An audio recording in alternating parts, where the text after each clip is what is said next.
I did a Deathless hardcore Nuzlocke of Pokemon Crystal. My rules are here on screen, and I will put them in the description as well. Also, this is my dog, Hadley, and she's cute. This was, we'll say, about my 11th attempt, and at this point I had decided to go with Cyndaquil as my starter. I've been using Totodile for a while since it makes the first 3 badges totally trivial. But as everyone knows, fire types are rare, and Typhlosion being able to learn Thunder Punch later is pretty crazy coverage by Gen 2 standards. For Falkner, I lead with Cyndaquil to get Pidgey in range of 1 peck from Hoot Hoot, so it can avoid taking any damage before Pidgeotto comes out. I didn't want Geodude to deal with low accuracy or the damage from Mudslap, so I start with a Growl and switch Hoot Hoot in on Mudslap. Then go back to Geodude to tank Gusts. After switching 10 times, Pidgeotto's out of Mudslaps, and Geodude is free to tackle it down with the support of a berry. On the way to Bugsy, I didn't get any notable encounters, besides a Slowpoke in Slowpoke Well.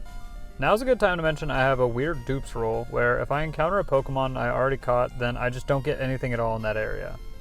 I understand why most people use dupes claws the way they do, but I personally find it more interesting being forced to use a smaller pool of Pokemon, even if it means less variety between attempts. So I only had a 10% chance of getting Slowpoke and we got it. Psychic types are pretty rare and Slowbro is very bulky, which is great for Nuzlocke. For Bugsy, we just have Geodude spam Rock Throw. I was hoping to see Abra on Route 34, but it didn't show up. I got the egg from the daycare and basically hatched it instantly, hoping to see Jinx, or Smoochum rather, as it's a pretty good answer to Lance's Dragonites.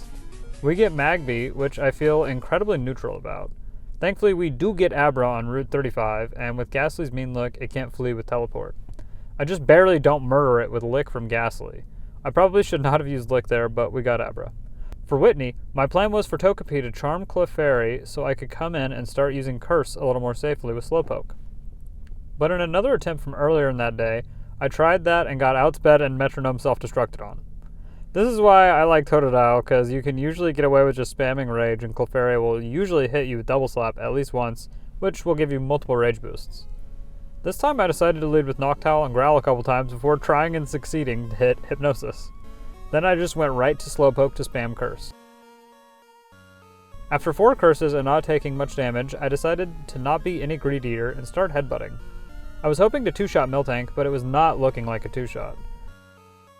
I definitely should have continued to headbutt here with Slowpoke, but I was worried about Miltank breaking through my defense buffs with a rollout crit. So I went to Geodude to break rollout before it got too powerful with Dig. Then we entered a cycle of milk drinking and Dig/Magnitude for a bit until it was over. If Whitney was smart enough to use Stomp instead of Rollout, this probably could have gone poorly, but it worked out. I was lucky enough to get a Magnemite here on Route 38. I lead Ghastly to Mean Look here because for some reason in Gen 2 they gave certain wild Pokemon the chance to flee from battle, and Magnemite is one of them. This is basically the only electric type we can get, and its move pool leaves a bit to be desired, but we will take it. Morty's only real threat is Gengar's Hypnosis Dream Eater combo. But if we just get Graveler paralyzed before the fight, we can't get put to sleep, and kill it with Magnitude as long as we don't get terrible Paralysis and Magnitude RNG. It would have been even better to get a normal type Pokemon paralyzed for the Shadow Ball immunity, but the only way I could think of doing that would be off of a wild Magnemite Thundershock, so no thank you. I let Kadabra Psybeam Morty's other Pokemon down and then use Graveler for Gengar, going to Golbat to finish off the last Haunter. I think I let Kadabra overlevel or something, which is why I used Golbat for Chuck, but I really just had to click Wing Attack 3 times. The first Team Rocket section here is unremarkable, but it is our first case of Pokemon going boom in the attempt so far. Graveler's high defense and resistance to self-destruct here is incredibly useful. For price, I just let Magneton handle Seal with Thundershock, then when Piloswine comes out, I just go to Tentacruel since it has no ground moves, and I 2-shot it with Surf. Then I just went back to Magneton on Dugong since it has no water moves, it really can't touch Magneton. Jasmine was probably the most difficult, insane, crazy, cuckoo, banana, cray cray in a good way, zoinky, doinky, bomb, boinky. We just outspeed and one-shot everything with Tentacruel. A lot of the best encounters in this game are basically guaranteed even if you have some strict dupe rules, like Tentacruel, Graveler, Gyarados, and Crobat. And of course, one of my favorite Pokemon of all time, Umbreon. Umbreon isn't going to be doing anything too crazy for a little while, but he will definitely come in handy later. For Claire, I just lead with Kadabra and give it Never Melt Ice and kill all of Claire's Dragonair. Then when Kingdra comes out, I go to Umbreon and use Growl a couple times. This thing is really bulky and hits like a truck, so I wanted to weaken its Hyper Beam. Also, my face cam froze. I switch to Gyarados and start clicking Strength. Kingdra hits us with a big Dragon Breath crit to bring us down to a little more than 30%. I try to take it out, but Clara uses a Hyper Potion. I pivot through Magneton into Slowbro on Surf. We start chipping away with Confusion and get crit again by Dragon Breath, taking us down to 24 HP. With just a sliver of health left, I send in Crobat, who of course gets paralyzed by Dragon Breath, and then a miss after Sand Attack. But we eventually dodge the full paralysis and kill Kingdra. On the way to the Elite Four, I encounter Quagsire. I think about it for a bit, and since it can flee and there aren't that many amazing counters left in the game, I use my Master Ball on it. Welcome to the team, Quagsire. I hope you're ready for the Elite Four. The team I decided on for the Elite Four was Typhlosion, Umbreon, Kadabra, Quagsire, Crobat, and Magneton. For Will, I lead with Kadabra and Ice Punch through both Xatu. I have Umbreon bite Jinx twice and then kill with Quick Attack, as we get hit with Double Slap. Umbreon then gets a double flinch on Exeggutor because it's the best Pokemon in the game, obviously. I use Magneton to Rain Dance and Thunder through Slowbro. For some reason I use Thundershock here and don't kill, but we kill in the next turn. For Koga, we kill Ariados with Psychic, then Fortress with Fire Punch. After, of course, it wastes some time with Protect. While I think we easily one-shot Crobat, I'm not convinced we outspeed it, and I don't want to know how much Wing Attack does. So I just let Magneton set up Rain Dance and Thunder through Crobat, Venomoth, and Muck. The worst thing any of these Pokemon can do to Magneton is confuse us with Venomoth's Supersonic. Bruno is one of the hardest, most scariest Kadabra one-shots everything. Karen is actually pretty dang scary because of her very fast and strong Houndoom, with a combination of stabs that is really hard to resist. Unless you're Poliwrath, or Houndoom. We lead Magneton into Umbreon and set up a Rain Dance. Sand Attack doesn't matter because Thunder bypasses the accuracy check in Rain. We comfortably two-shot with Thunder, and we equipped a Bitterberry to avoid confusion hacks. Thankfully, since the rain is up, we can go to Umbreon and barely take any damage from Flamethrower.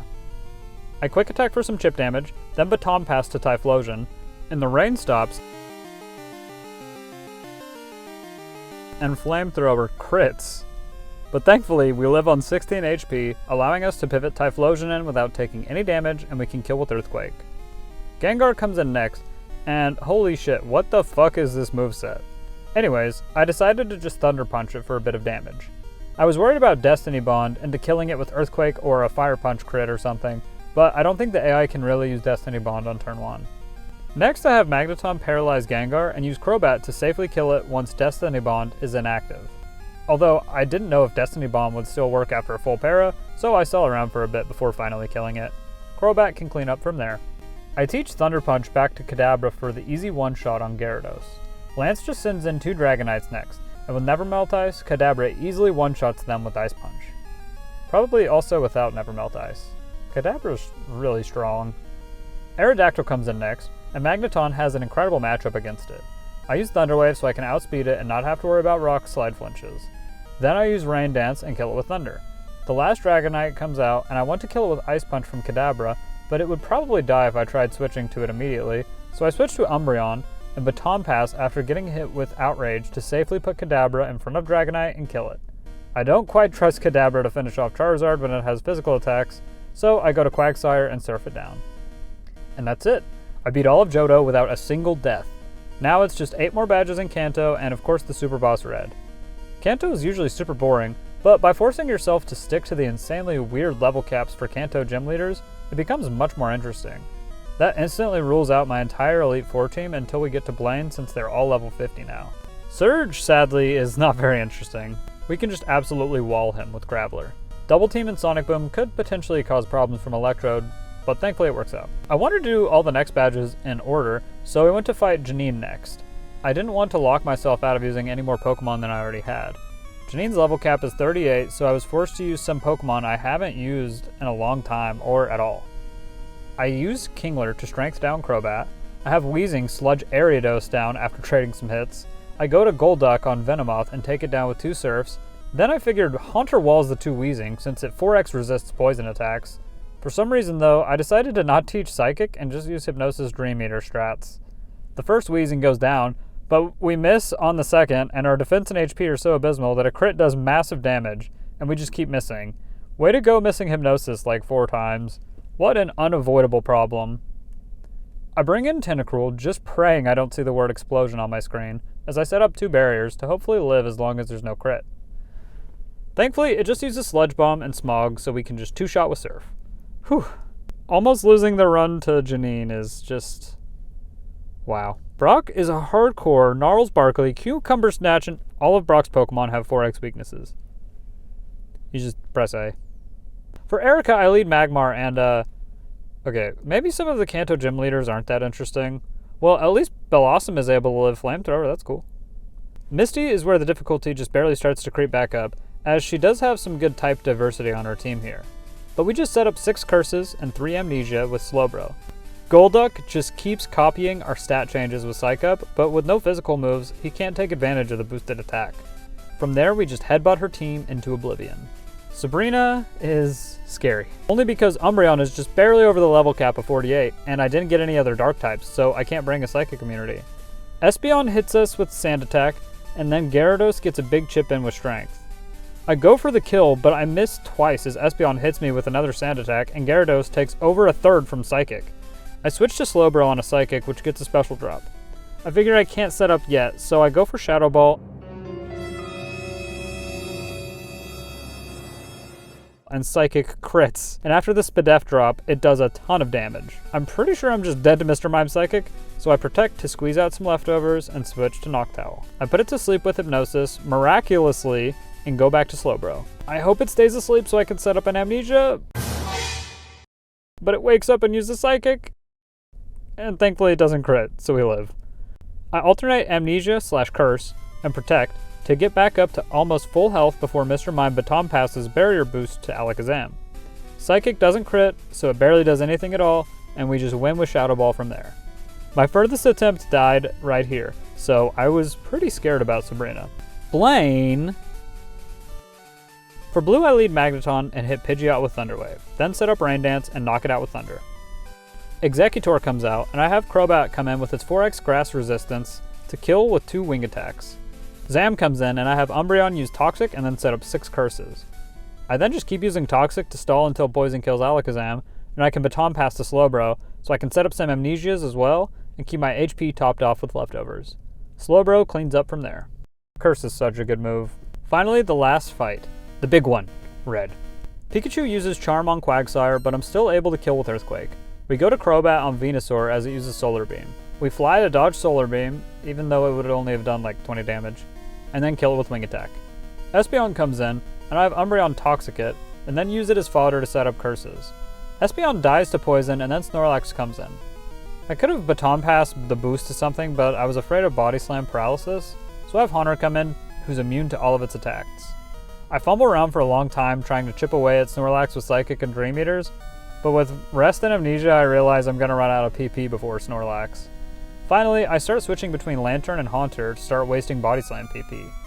I should have realized I could have done this the entire time. But I was high. I remember Slowbro has Protect, so I can stall out Snorlax even faster.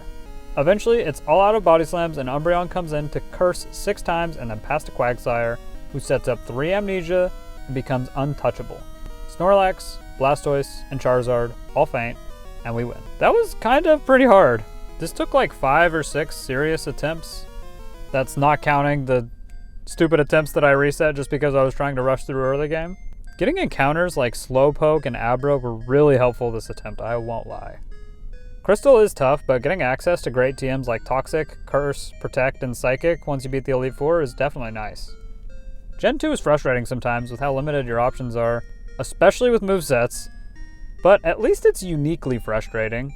Next, I guess I'll do Fire Red Deathless. That sounds fun. Oh, I did it. I guess it's time for Emerald! Yay! Thank you for watching. Please subscribe.